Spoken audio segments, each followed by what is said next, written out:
कहा अब तो सुलेमान को कोई मीटिंग। समाजवादियों की पहचान संघर्ष, समाजवादियों की पहचान सत्ता नहीं।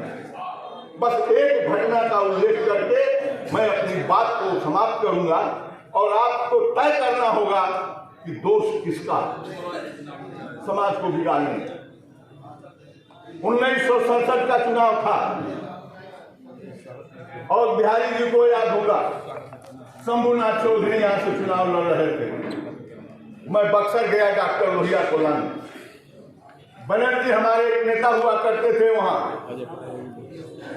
हम लोग जब स्टेशन तक चले तो लोहिया साहब ने कहा कि भैया किस साधन से जाएंगे। हमने कहा जीप तो उस पार है। अब घाट तक तो बनर्जी को इंतजाम करना चाहिए था। तो सारे समाजवादियों की तो वही हालत होती थी, किसी के कुर्ता में पॉकेट होता था, किसी कुर्ता में पॉकेट भी नहीं होता था।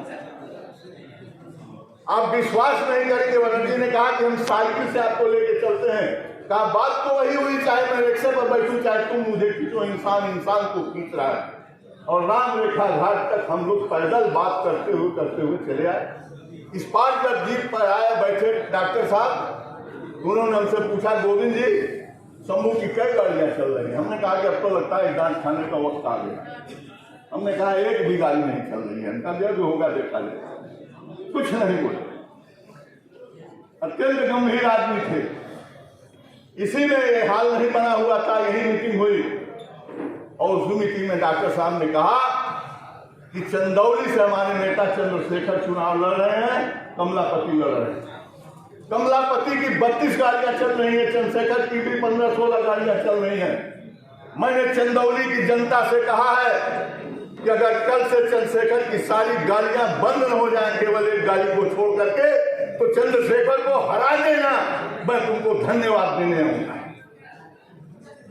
बात कहां गई? और यही बलिया में आए और लोहिया साहब ने भाषण किया, कहा कि शंभू की कोई गाड़ी नहीं चल रही है, हमारा कार्यकर्ता चल रहा है, हमारा कार्यकर्ता लड़ रहा है। बलिया के लोग अगर तुम शंभू को जिताओगे तो मैं तुम्हें धन्यवाद देने पुनः बलिया आऊंगा। आचरण वहां से बिगड़ा, आचरण वहां से बिगड़ा है।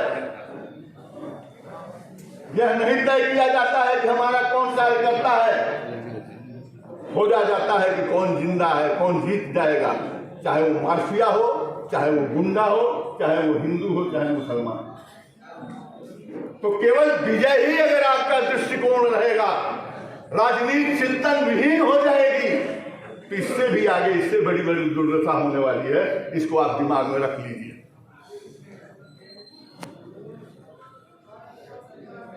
कभी कभी समाज में परिवर्तन लाने के लिए भी अवतारित होना पड़ता है कुछ।